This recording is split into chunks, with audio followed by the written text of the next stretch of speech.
My wife actually pushed me down one time by accident, and I actually sat down on a bunch of urchins. So I had to go home for my wife to do surgery on my, you know what, my posterior, and she pulled out about 12 urchin spines.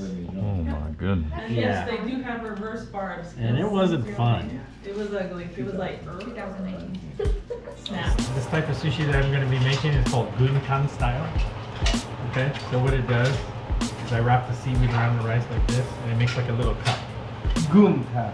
Gunkan, yes. You'll notice that if you go to a Japanese restaurant and they do ikura or fish eggs, they do it in the same style, like this. Mimi's favorite over here. Oh, yummy. Oh, there goes good. Delicacy. Nice. Can we dig it now? You're up, B. Yeah, you're first. You're gonna have to let us know. This is your favorite dish, huh? Favorite. I think you're gonna love it too. All right. Cheers. Here we go.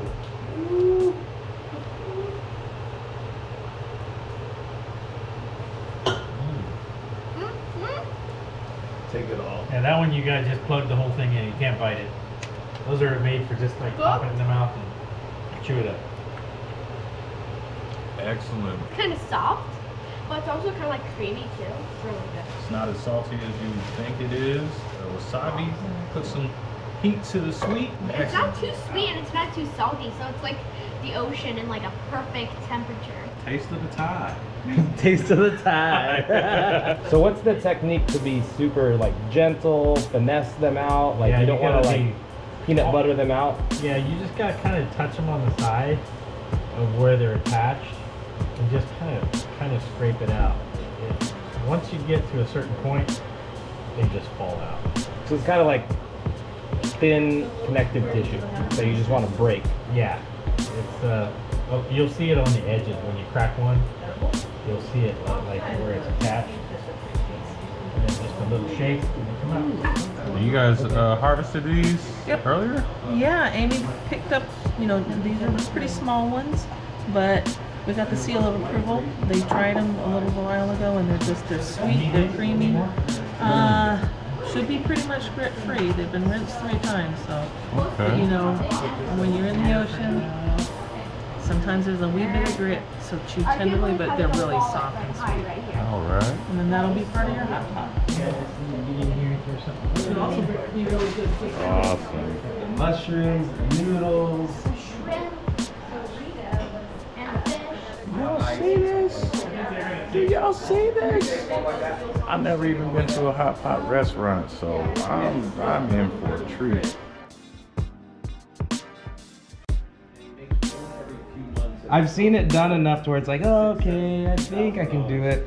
But the thing is like there's like fine like mechanics that need muscle memory developed, and that comes with time and practice. It's a lot of hand-eye coordination that I've noticed, and it's like, all right, so here's what I want. I want to see this. What do my hands need to do to be able to make that happen? And it's like, sometimes your hands just aren't capable of doing it because it just hasn't done it before. But then with practice, just like Nothing's anything, impossible. nothing's impossible. You making sushi already? Yeah. Did you cut your salmon? Yeah. Let me check that out. No, stay over there, Leroy. Leroy, stay over there. Leroy, don't come over here. No, get away. It's embarrassing. So 1 out of 10, how good do you think Ed's sushi is? No, don't answer that, Mimi's. Subscribers, do not answer that. Sushi is made by hand instead of a machine. You want it to look like it's made by hand. It has to have little bumps and little, you know, see what I'm saying? You don't make sushi look like it came out of a machine, because then it's, people say, oh, look, they got sushi that's made by a machine. I've seen some guys who are considered sushi pros, and their sushi is so messy and so misshapen. It should look like it's made by hand. So does Ed's look like a machine? No. No, far from it. Yeah. So I'm supposed to use only a half sheet. All right, guys, see? You learn something. You don't need to watch Every videos. time. You don't need to watch any fish. You just need Leroy here. Is what- You get your hands wet, but you don't want them like dripping. Yeah. And you grab enough rice to cover the whole roll at one time. Okay. You don't just grab a little bit and a little bit, because every time your seaweed Wasting is getting, time. No, your seaweed is getting soggier and soggier and soggier. You want your seaweed to stay crisp. Because you notice your seaweed shrinks when it gets wet. Yeah. Okay. So we do it all at one time. One handful. You gauge it after you've been doing it for so long. You gauge every time you grab it, it's the right amount. Yeah, much better. Oh, I see. Okay, question. Should I press it first No, or put the fish on then press it? put the fish on, then press it. Oh, Okay. I see what you're gonna do. Oh, that's so cool. Because you want the rice to stick to the fish. If you press it already first Mm-hmm. and then you put the fish on, it might not stick as well. You know what I'm Okay. saying? Because the rice is already formed. Okay. Pressure's on. Yeah, use your finger to square it off on top. And then when you get to the end, move your mat all the way down the end. What do you mean? I'll show you. So you push it in to square it off. Oh. It makes it look nice on the end, nice and square. Okay? Oh. And it makes it look nice on the end. No, cut it with the plastic on. Cut it with the plastic on. Yeah. I don't know what you're gonna do. American knife. Uh-huh. American knife, probably 17 to 22 degrees. Okay. Okay, not this. This. Oh. Okay. So you have to find your what knife. So this is the same as mine. It's a Wusthof. So I'm thinking it's probably around about 18 to 20. And this is a steel. It's not a sharpener. It just reforms your blade. Yeah. Takes the nicks and burrs and Yeah. straightens the metal. I wet it? Mm-hmm. Okay. Middle. Middle. Middle. Yeah. I think that's the middle.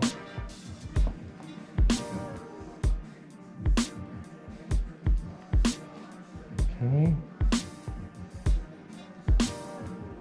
And then do you wet it in between? No, You don't have once to.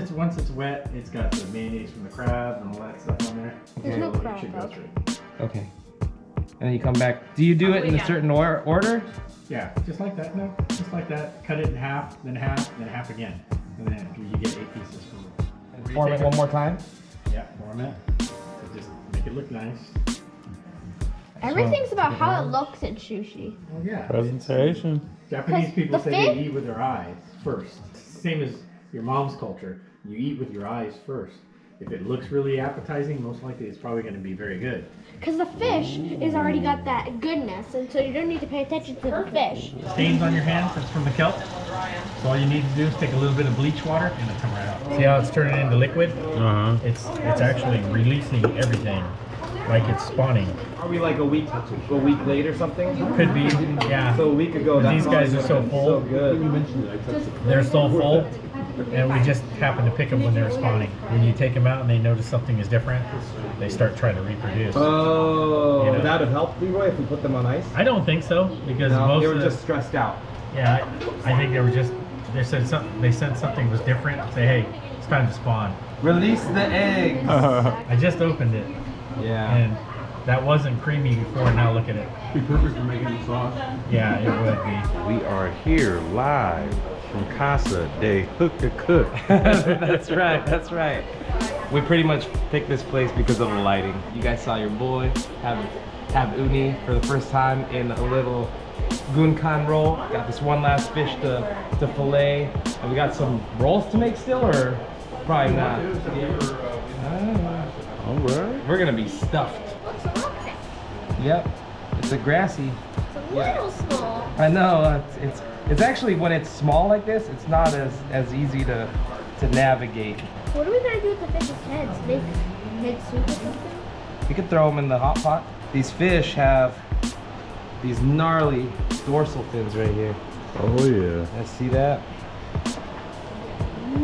Like the bone is exposed, and it's got a mild, like almost poison, but it's not gonna really hurt you too bad.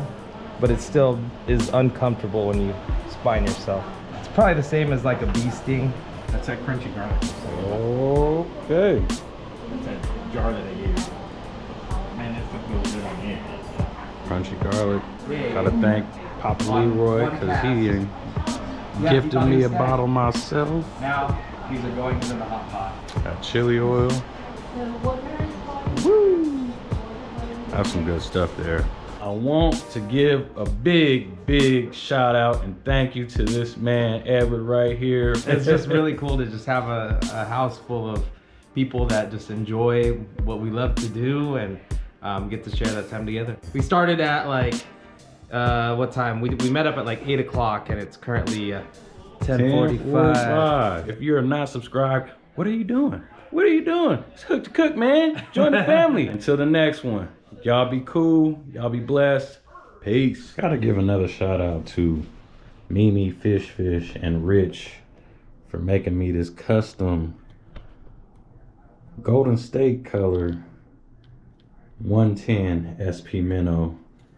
They painted it themselves. Mimi has a airbrush set.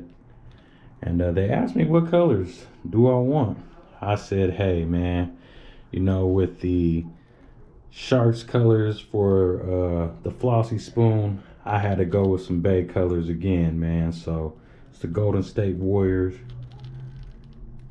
minnow right here.